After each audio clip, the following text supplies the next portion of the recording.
Hey everyone, Bindu here for Crafty Meraki. Welcome to the Meraki Hugs brand new release Inspiration Hop.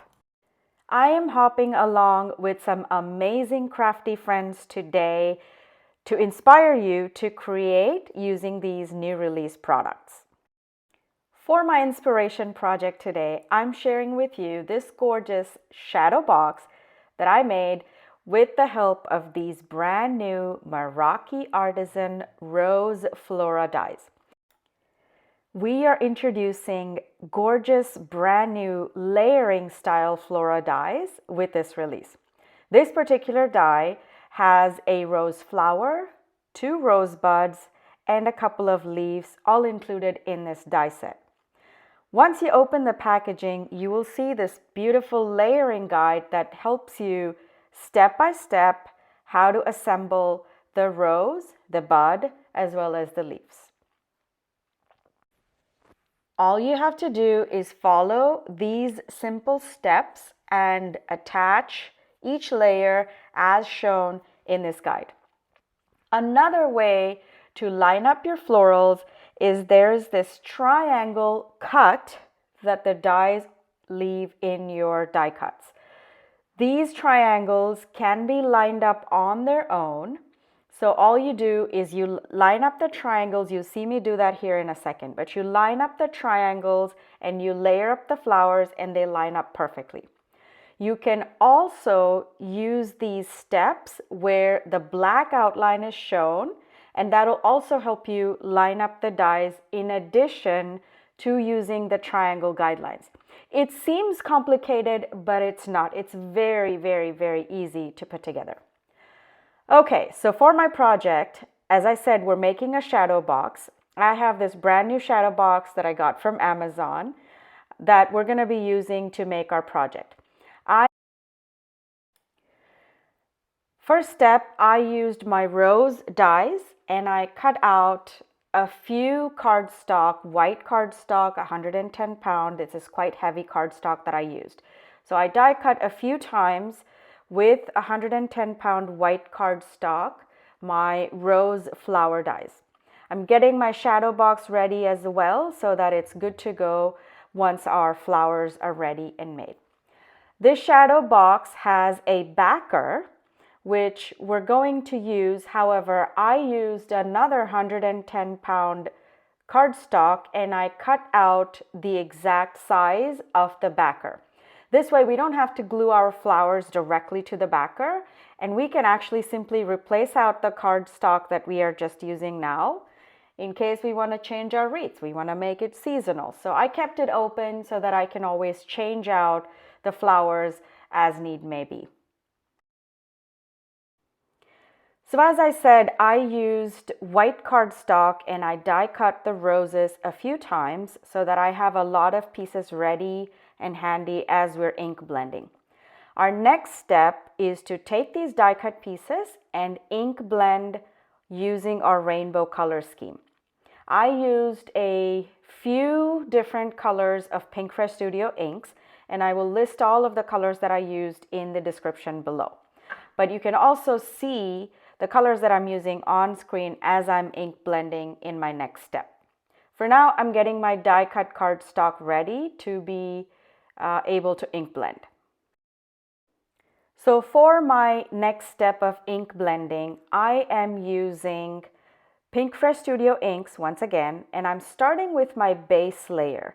I have the base layer of the rose die on a waffle flower grip mat, and I'm using my blending brushes to simply blend the ink onto the white cardstock. So I am using the lightest shades of Pinkfresh Studio inks. The inks that I'm specifically using here are Sunshine, Sparkling Rose, and Ocean Breeze. With the help of these 3 ink shades, I am creating a rainbow on the base layer of the rose die cut.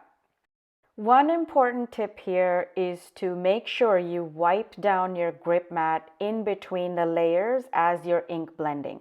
Otherwise, you run the risk of having a muddy mix on your layers. If that's the look you're going for, great. But if not, I would highly recommend wiping off the grip mat before you get on a new layer. So I'm continuing with my ink blending on layer number 2. In this case, I am using lavender as well as ocean breeze. As you see the ink shades here, I am trying to go for a blue purpley shade for the layer number 2, for the die cut number 2. So all I'm doing is I'm using ocean breeze, and next I'm going to use lavender to ink blend, and I will mix the colors together. Once I'm done ink blending the second layer, I am just putting them together to see what it looks like.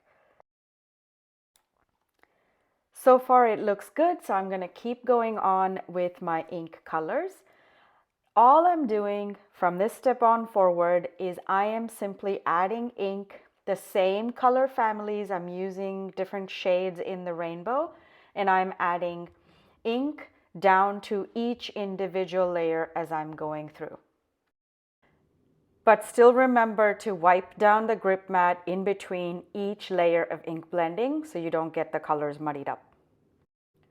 For this third layer of the rose die cut, I'm using grassy knoll and a little bit of ocean breeze to add a hint of that bluish teal color to this layer.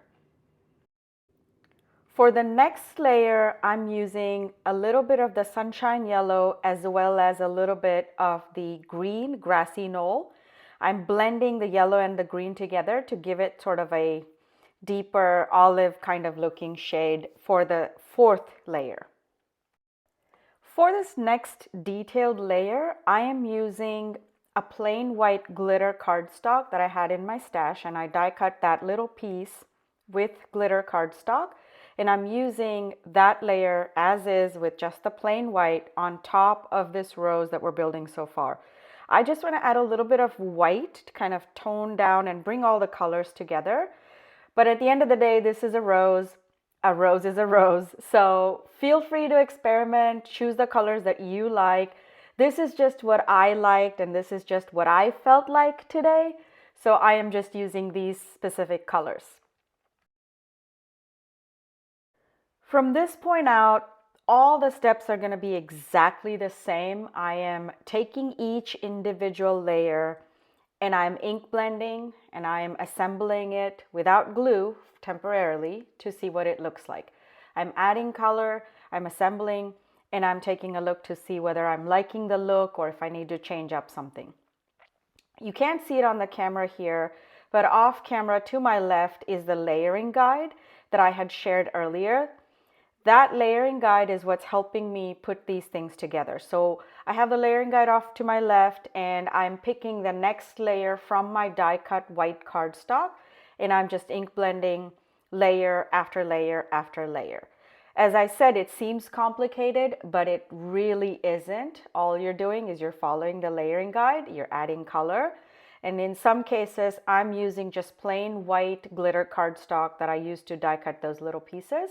And as you can see here, I'm using that white glitter cardstock to just assemble it as is. No color on these white pops of color.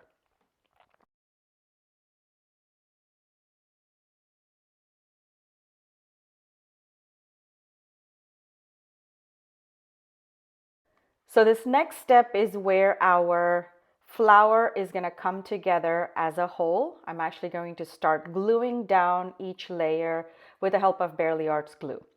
All I'm doing is I'm taking some glue. I'm not adding glue to the entire layer because I do still want to have some fluff. I'm just adding glue right around the triangle cut mark as you saw here. And I'm layering up the triangle to make sure that everything lines up. In addition to the triangle, you can also see to the top right corner there that the lines actually match. Right there, they actually match and they show you that you're doing the right thing. You're going in the right direction. So same way, I'm going to continue assembling each layer. I'm adding glue just around the triangle die cut. My layering guide is still off to my left. I'm looking at the layering guide, picking out each individual layers, adding glue just around the triangle die cut, and I'm just sticking them on one layer after another. So I assembled all 3 of my roses exactly the same way. The process is the same. I will list all of the ink shades that I used down below in the description box, so you can choose to use the same colors if you like. For the next step, I have my backer that I cut out for the shadow box, and I'm now using the leaf dies that I cut out using green glitter cardstock. Also, I had it in my stash. Also, I used Tonic Studios mirror cardstock, which was also in a green color. So I cut out the leaves from both glitter cardstock as well as the Tonic Studio mirror cardstock. And now I'm assembling all my leaves along with the flowers that you see here. Next, I'm arranging my leaves in a position that I like them the most. I am just trying to build my wreath, flower arrangement, whatever you want to call it. All I'm doing is I'm finding a placement that I like for each of these leaves that I just have die cut. I'm using a mix of the larger leaf and the smaller leaf. I'm using a mix of the glitter cardstock as well as the Tonic Studio mirror cardstock so that I get a good look, a mix of glitter as well as the mirror shiny cardstock look.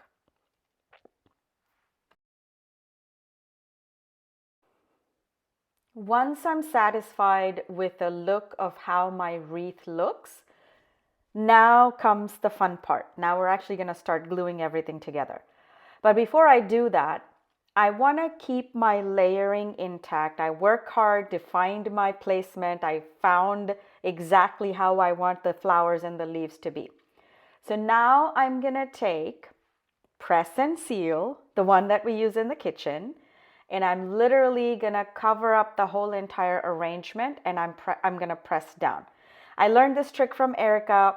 She uses this in her videos and her reels all the time. So once you found your placement, instead of taking apart each individual flower and gluing it together, now you see you have everything on the press and seal. All you have to do is just put glue on the back side and flip the press and seal over onto the cardstock again and press everything down.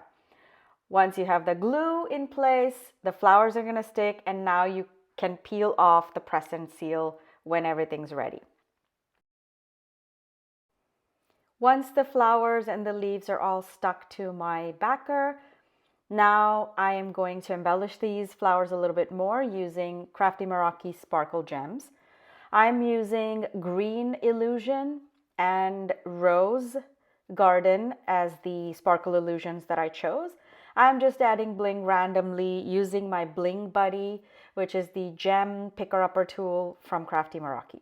So I am just randomly adding the green gems to the leaves, and once this is done, I am going to mount it into my shadow box, and we are done for today. But before we wrap up, please hop along with our crafty friends. We're celebrating and we're giving away loads of prizes. There are hundreds of dollars worth of gift certificates to win today, as well as we have other hops for the Meraki Hugs release hop. So join us on YouTube. All the instructions for the hop are listed below in the description box. Follow along, hop along to each stop, and enter your name for the giveaway.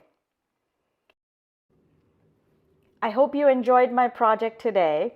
I wanted to share with you something different than a card for today's hop, because we all make cards, we all send them away, but with something this pretty, we need to have it for ourselves, right?